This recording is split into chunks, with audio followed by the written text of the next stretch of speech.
ആകാശവാണി മദ്രാശി കലാരംഗം. ഇന്നത്തെ കലാരംഗത്തിൽ ആദ്യം പാചക ലോകമാണ്. കോഴിക്കറികൾ എങ്ങനെ ഉണ്ടാക്കാം എന്നതാണ് വിഷയം. ആദ്യമായി ചിക്കൻ മസാല. കോഴിയെ നന്നായി കഴുകി വൃത്തിയാക്കുക. ആവശ്യത്തിനുള്ള മുളക്, മല്ലി, കുരുമുളക്, കറിമസാല, ഇഞ്ചി, ഉരുളക്കിഴങ്ങ്, തക്കാളി, പച്ചമുളക് ഇവ റെഡിയാക്കി അടുത്ത് വയ്ക്കുക. മുളക്, മല്ലി, കറിമസാല, വെളുത്തുള്ളി ഇവ നന്നായി അരച്ചെടുക്കേണ്ടവയാണ്. ഉപ്പിനെ കുറിച്ച് ഞാനിവിടെ പറയുന്നില്ല, പക്ഷെ അത് ഇടേണ്ടപ്പോൾ കറിയിലിടാൻ മറക്കരുത്. ഇനി കോഴിയെ കയ്യിലെടുക്കുക.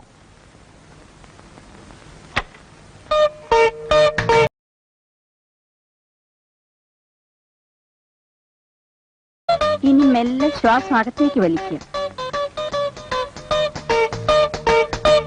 കൈകൾ ഇരുവശത്തേക്കും അകത്തുക. ശ്വാസം മെല്ലെ വിട്ടുകൊണ്ട് പൂർവ്വസ്ഥിതിയിലേക്ക് വരിക. എന്നിട്ട് കാലുകൾ ഇരുവശത്തേക്കും അകത്തുക. കഴുത്ത് മുകളിലേക്കും വീണ്ടും താഴേക്കും കൊണ്ടുവരിക. വീണ്ടും പൂർവ്വസ്ഥിതിയിലേക്ക് വരിക. കാലുകൾ രണ്ടും തറയിൽ ഉറപ്പിച്ച് നിവർന്നു നിൽക്കുക. കൈകൾ മുന്നിലേക്കും പിന്നിലേക്കും കറക്കുക. അതുപോലെ തലയും കഴുത്ത് ലൂസാക്കി കറക്കുക.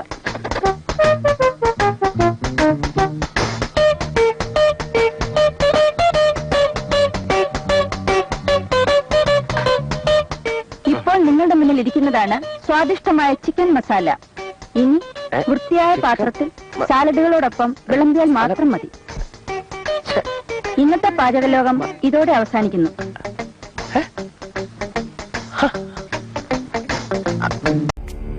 നീ ബൈബിളിൽ ഉപദ്യാവിന്റെ പുസ്തകം വായിച്ചിട്ടുണ്ടോ?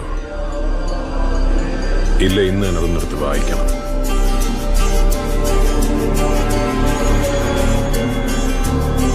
എനിക്ക് നിന്നോട് പറയാനുള്ളതെല്ലാം അതിലെഴുതിയിട്ടുണ്ട്. നീ ചെയ്തതിനൊക്കെയും ഞാൻ നിന്നോട് പകരം ചെയ്യും. നിന്റെ പ്രവൃത്തികൾ നിന്റെ തലമേൽ തന്നെ മടങ്ങി വരും.